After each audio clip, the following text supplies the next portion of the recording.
আজকে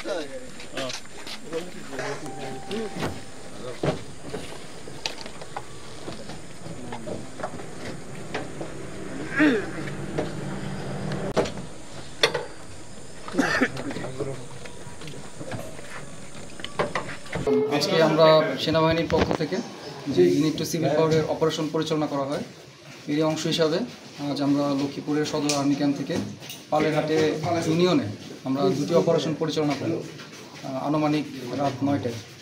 তো এই অপারেশনের মাধ্যমে আমরা দুটি বাড়ি থেকে একটি বাড়িতে অস্ত্র উদ্ধার করি এবং আরেকটি বাড়ি থেকে আমরা সিসিটিভি, তারপর বিভিন্ন ধরনের মাদকদ্রব্য যেমন মদ, গাঁজা, ইয়াবা সহ বিভিন্ন ধরনের নেশাজাতীয় দ্রব্য আটক করি। তো এই আটক করার অংশ হিসাবে আমরা এই অপারেশনগুলোর বিভিন্ন মাধ্যম থেকে গুরুত্বপূর্ণ বিভিন্ন সোর্সের মাধ্যমে আমরা গোয়েন্দা তৎপরতার ভিত্তিতে এই অপারেশনটা পরিচালনা করেছি। ফরিদের বাড়ি থেকে আমরা একটি অস্ত্র উদ্ধার করি, দেশীয় অস্ত্র। এটা মূলত এটা .22 একনলা বন্দুক হিসাবে আমরা প্রাথমিকভাবে ধারণা করছি।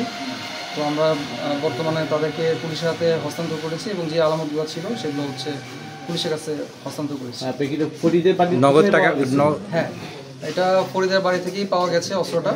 আর বাকি যে আলামতগুলো ছিল সেই আলামতগুলো একটা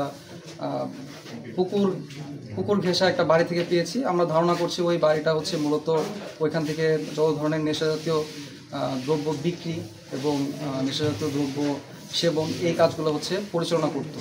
তারও আরও সঙ্গী ছিল। আমরা যেহেতু তার পুরা রাস্তাটা সিসিটিভির আওতায় ছিল সেই ব্যক্তির, তো সেজন্য আমরা প্রাথমিকভাবে তাকে ধরতে পারিনি। বাট তার যে আলামতগুলো আমরা সংগ্রহ করেছি এর মাধ্যমে পরবর্তীতে আমরা অপারেশন পরিচালনা করব, যার মাধ্যমে নেক্সট টাইম আমরা ইনশাল্লাহ তাকে ধরতে পারবো।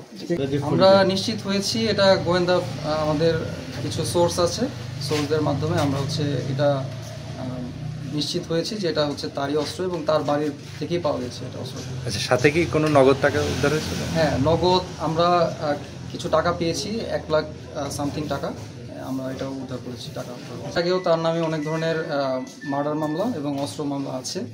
তো ওই জিনিসগুলো আমরা আগে আমলে নিয়েছিলাম এবং ওর ভিত্তিতে আমরা পরবর্তীতে তার ব্যাপারে খোঁজখবর নেওয়া শুরু করি এবং বিভিন্ন ধরনের গোয়েন্দা মাধ্যমের ভিত্তিতে আমরা তথ্য পাই যে সে এখনও এই কার্যক্রমগুলো চলমান রেখেছে এবং সাধারণ মানুষকে বিভিন্নভাবে ভয়ভীতি দেখাচ্ছে। তো এই মাধ্যমে আমরা খবর পেয়ে আজকে আমরা এই অপারেশনটা পরিচালনা করলাম। কয়টা মামলা আছে তার বিরুদ্ধে এখন বর্তমানে তার মাধ্যমে তার কাছে 14টা মামলা এখন বর্তমানে আছে। সেই মামলাগুলো আমরা তার কাছ থেকে খবর পেয়েছি যে এগুলো জামিনে এসে এখনও বাইরে আছে প্রত্যেকটা মামলায়। নাইম নামে একজন ব্যক্তি, যার বাড়ি থেকে আমরা মূলত এই মাদক দ্রব্য, নেশাজাতীয় দ্রব্য, মদ, ইয়াবা, গাঁজা এগুলো উদ্ধার করি।